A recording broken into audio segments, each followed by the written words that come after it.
Hello दोस्तों, कैसे हो आप सभी लोग। एक बार आप सभी का स्वागत है मेरे यूट्यूब चैनल गौरव बेनीवाल व्लॉग पे। तो दोस्तों, जैसे कि मैंने आपको अपनी पिछली वीडियो में बताया था कि जो मेरी किडनी फेलियर की जो स्टोरी रही है वो मैं आपको अपनी इस वाली वीडियो में पूरी बताने वाला हूँ कि क्या क्या मेरी जर्नी रही और मैंने क्या क्या फेस किया और कितना मैंने स्ट्रगल किया, क्या क्या प्रॉब्लम्स आई थी और किस तरीके से मैंने उन प्रॉब्लमों को एक तरीके से हैंडल किया। तो चलिए फिर सबसे पहले स्टार्ट करते हैं हम कि इसमें मेरे को स्टार्टिंग में सिम्टम्स क्या हुए थे, मतलब मेरे को पता कैसे चला।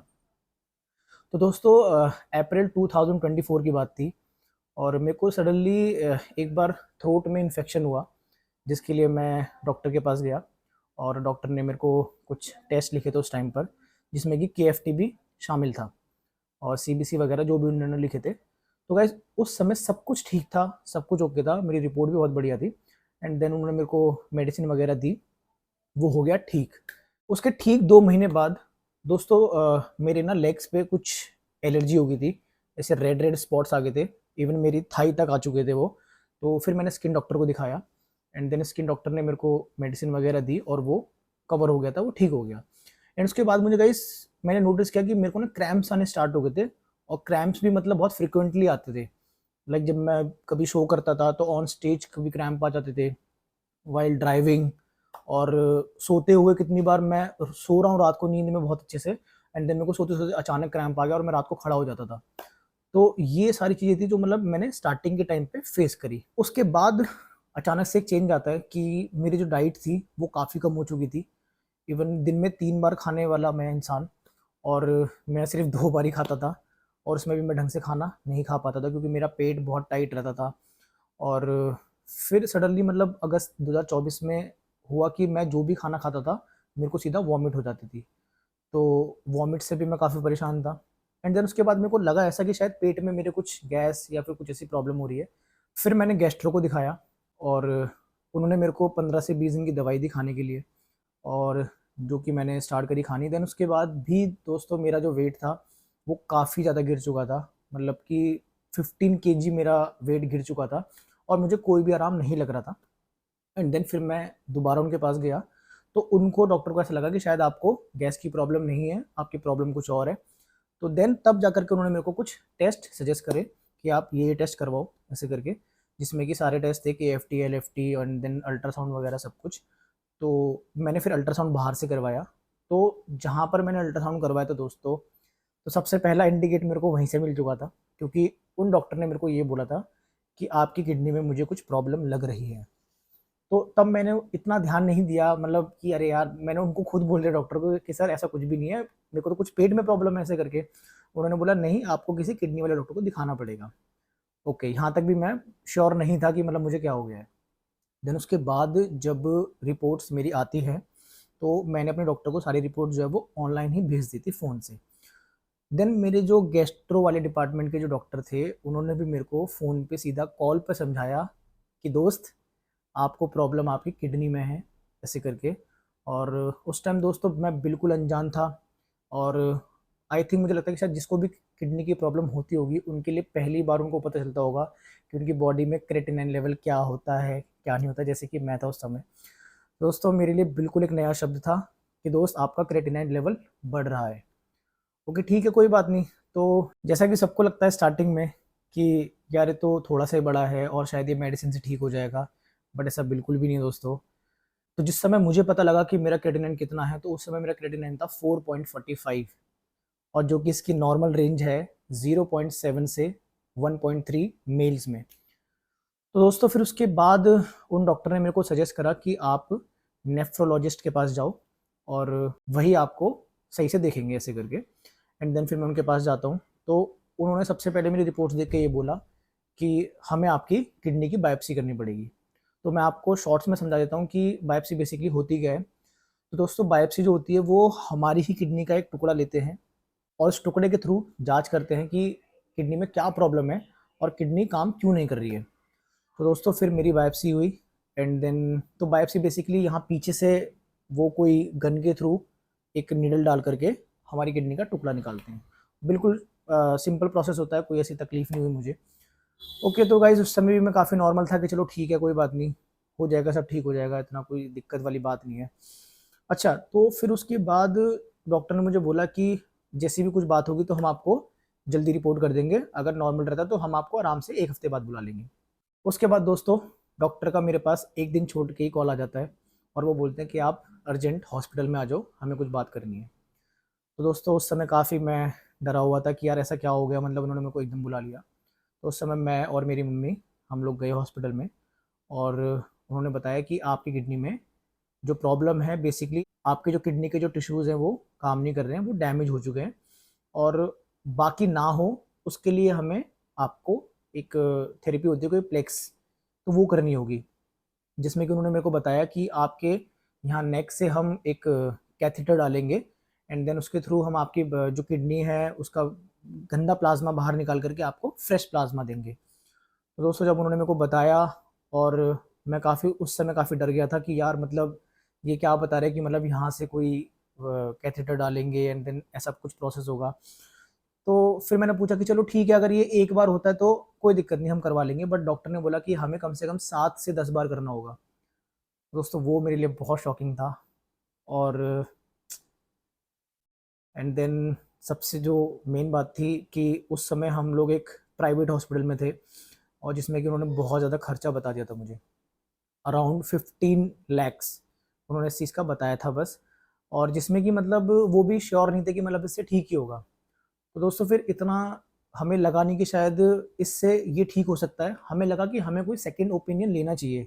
जिसमें कि मतलब एक फैमिली में मेरे भैया डॉक्टर है, तो मैंने उनसे भी बात करी और भी काफ़ी सारे लोगों से बात करी, तो उन्होंने भी मेरे को सजेस्ट करा कि आप कहीं सेकंड ओपिनियन ले लो, क्या पता कुछ ऐसा ना निकले। ठीक है, तो उसके बाद गाइस फिर हम एक गवर्नमेंट हॉस्पिटल में गए। तो सरकारी हॉस्पिटल में जाने के बाद दोस्तों होता क्या है कि सरकारी हॉस्पिटल वालों ने जो रिपोर्ट मेरी प्राइवेट हॉस्पिटल की थी, उसी रिपोर्ट के बेस पर उन्होंने मेरा ट्रीटमेंट शुरू कर दिया। जो कि क्या था, वही जो यहाँ पर कैथेटर डालकर अंदर से गंदा प्लाज्मा बाहर निकाल करके फ्रेश प्लाज्मा देना। तो दोस्तों उन्होंने मेरे को सीधे जाते ही एडमिट कर लिया एंड एडमिट करने के बाद मेरा नेक्स्ट डे ही उन्होंने ट्रीटमेंट स्टार्ट कर दिया। ओके ठीक है दोस्तों, तो उस समय मेरे को ये था कि चलो यार कोई बात नहीं, अगर कुछ हो रहा है तो कोई ठीक ही हो जाऊंगा मैं, ऐसा कुछ था नहीं, मन में डाउट भी नहीं था। ओके ठीक है, तो फिर फर्स्ट टाइम बहुत ही ज़्यादा मैं नर्वस था और क्योंकि पहली बार ऐसा कुछ होने जा रहा था मेरी लाइफ में कि मतलब यहाँ से कुछ पाइप डलेगा अंदर ये सब। और दोस्तों जिस समय वो डला था मैं काफ़ी ज़्यादा ऐसे मतलब मेरी बॉडी पूरी नम थी एकदम। और इवन मेरे फैमिली वाले काफ़ी परेशान थे, मतलब वो लोग रो रहे थे। तो बट मैं उनको समझा रहा था कि चलो कोई बात नहीं, एटलीस्ट आप मत रो, अगर आप लोग रोगे तो फिर मेरा क्या होगा। ओके तो फिर वो हो जाता है एंड देन नेक्स्ट डे उन्होंने मेरे को प्लेक्स के लिए बोल दिया कि अब हम आपका प्लेक्स करेंगे।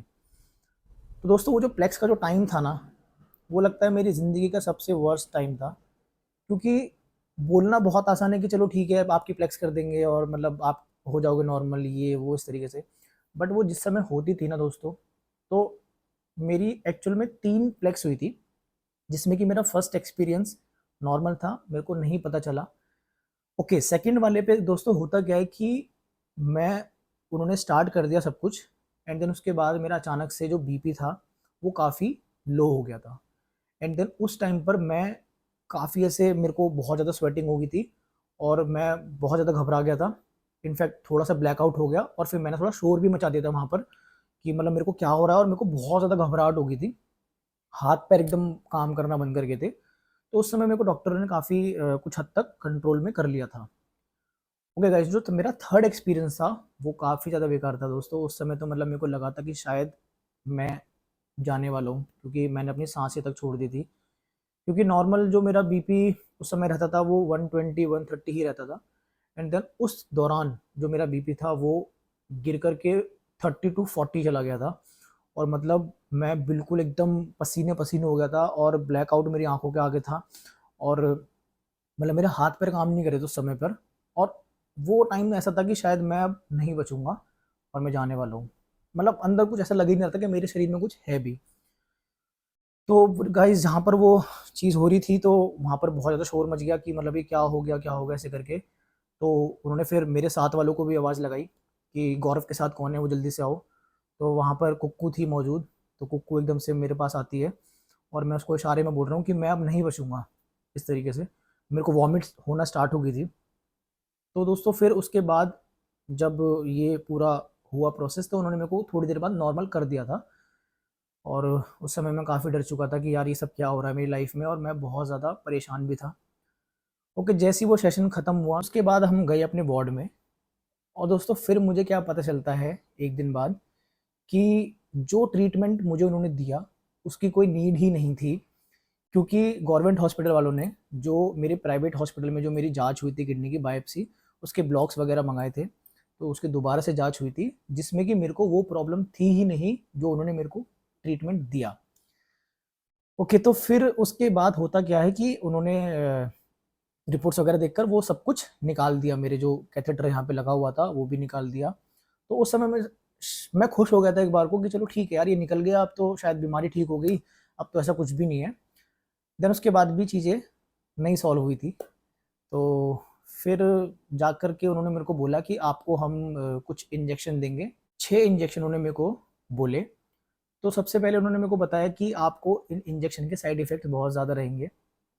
तो जैसे कि उसमें था कि आपकी जो प्लेटलेट्स हैं वो हमेशा डाउन रहेगी, और आपके स्पम्स जो हैं वो रिड्यूस हो जाएंगे, और आपको वीकनेस बहुत ज़्यादा रहेगी, और मतलब बेसिकली ये था कि बॉडी में जो आपकी जो इम्यूनिटी जो है वो भी डाउन रहेगी। तो दोस्तों उन्होंने मुझे 3 इंजेक्शन तो लगा चुके थे वो लोग, जिससे कि मेरी इम्यूनिटी काफ़ी डाउन रहती थी और बहुत वीकनेस रहती थी, मतलब, और मेरे को शायद ऐसा लग रहा था कि पता नहीं मेरी बॉडी में क्या ही है, बिल्कुल भी जान नहीं रहती थी, और ना ही मुझसे कुछ खाया जाता था।